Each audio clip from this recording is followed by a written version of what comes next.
Good evening. Thank you for watching. Assalamu alaikum. Peace be upon you. So this is part 3 of my review and discussion of this book titled There is a God by Anthony Flew. Please refer to parts 1 and 2 for more details on the preface and introduction of this book. Anthony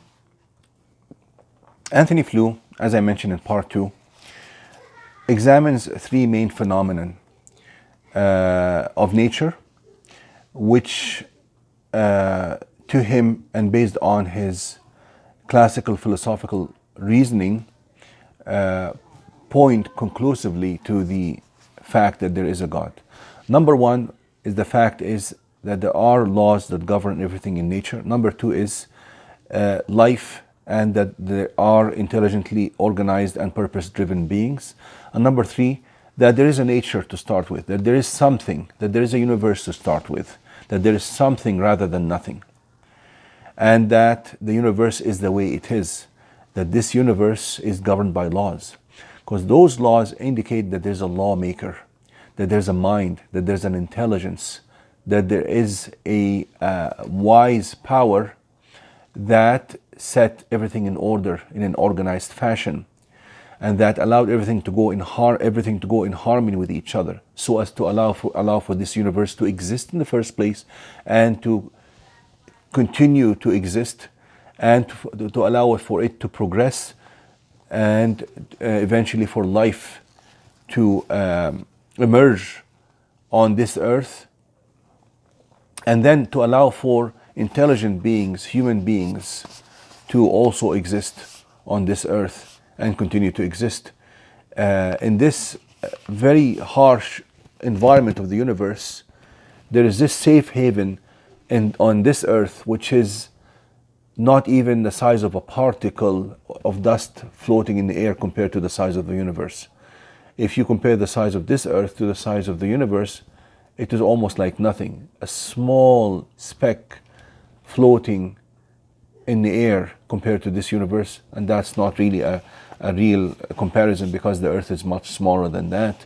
But still, God allowed for this safe haven on this small speck in this floating in this universe to have all the conditions to allow for life to exist and to start and to flourish and to remain and to persist, and for life to progress, and for human beings to emerge as well. So these are really very interesting phenomena that we have to ponder upon. Where did all this come from? Laws indicate that there is a certain mind and wisdom and power and intelligence that is exerting the same governing force on each and every single particle and atomic particle of this universe. That he has a power and will and control and ability to do so.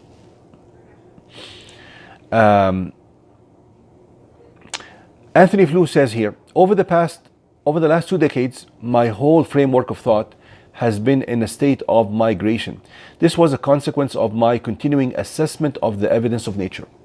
So as more evidence emerged from nature and scientific discoveries, Anthony Flew basically used this evidence within the same framework of classical philosophical arguments to reach this conclusion.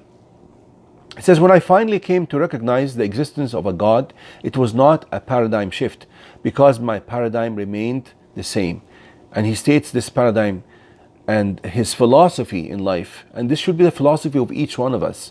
And this is exactly what Plato stated in his book Republic, the Republic, and he basically quotes Socrates on this. These are some of the greatest philosophers of human history.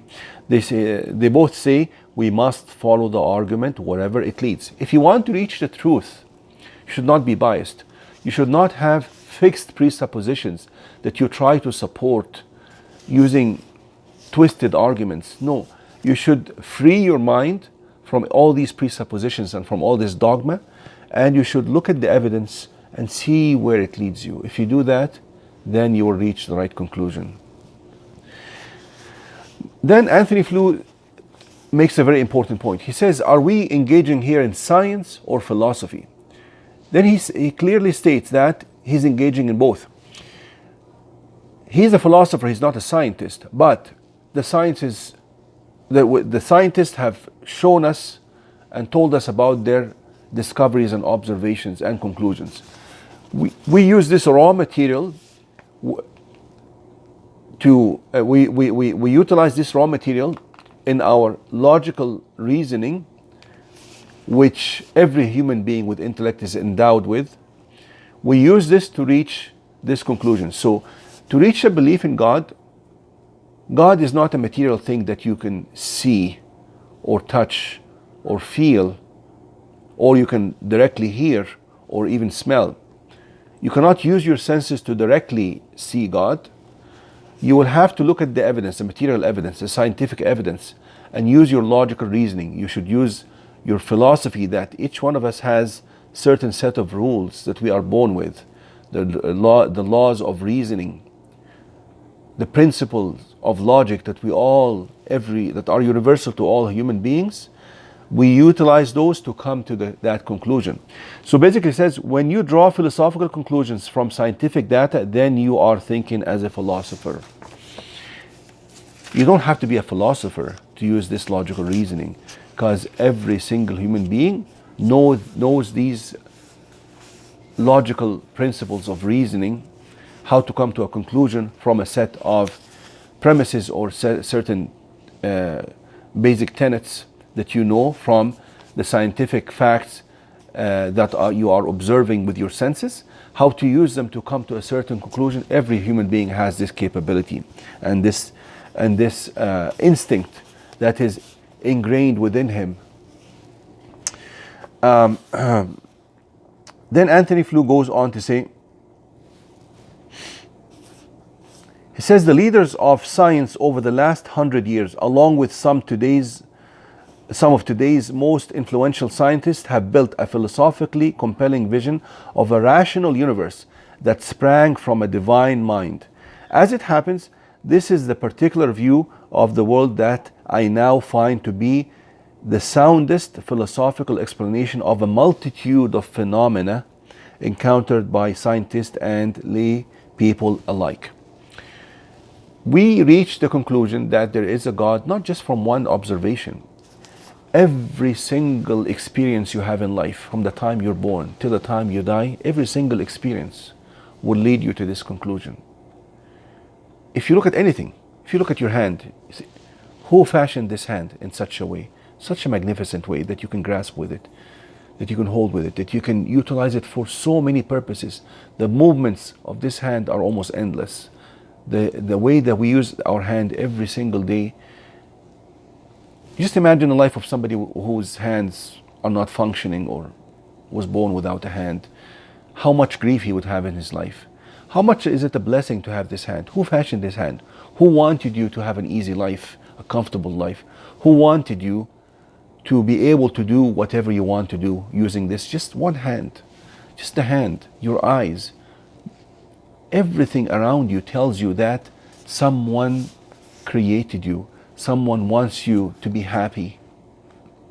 Someone wants you to understand. Someone wants you to learn. So this is basically what Antony Flew is pointing to. Again, he mentions the 3 points that led him, or the 3 main phenomena: the laws of nature, the life on earth, and where did this universe come from. That these are the main 3 things he will be discussing in this book. Before I conclude this video, Antony Flew here talks about another philosopher. His name is David Conway, who published a book titled The Recovery of Wisdom. David Conway is a British philosopher at Middlesex University. This is very important, what David Conway states here. He says, the God whose existence is defended by Conway, Antony Flew says, the God whose existence is defended by Conway and by myself is the God of Aristotle. One of the biggest minds and philosophers of history, Aristotle. Aristotle, without using any kind of religious beliefs.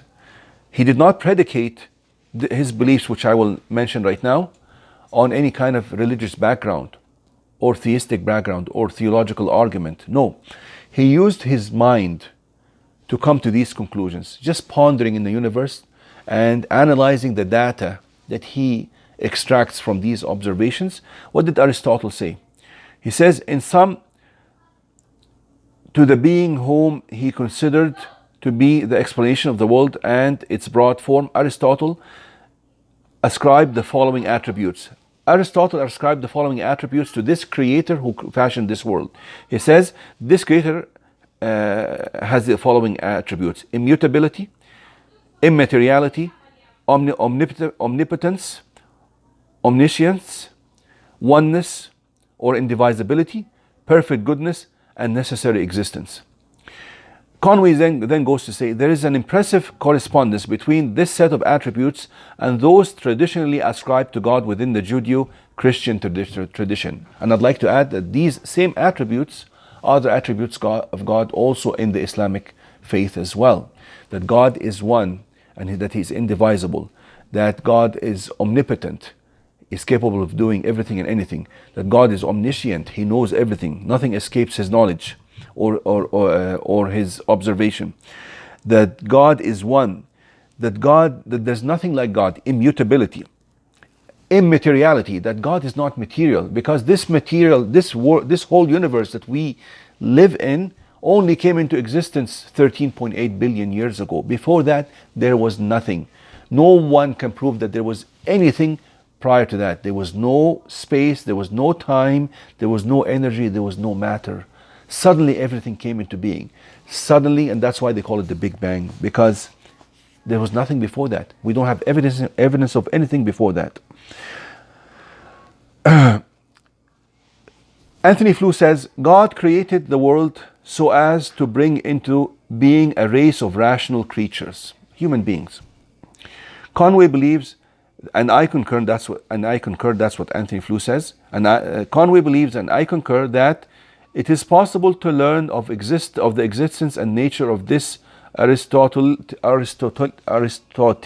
God by the exercise of unaided human reason. See, Aristotle, he reached these conclusions not through reading a religious book or any kind of revelation.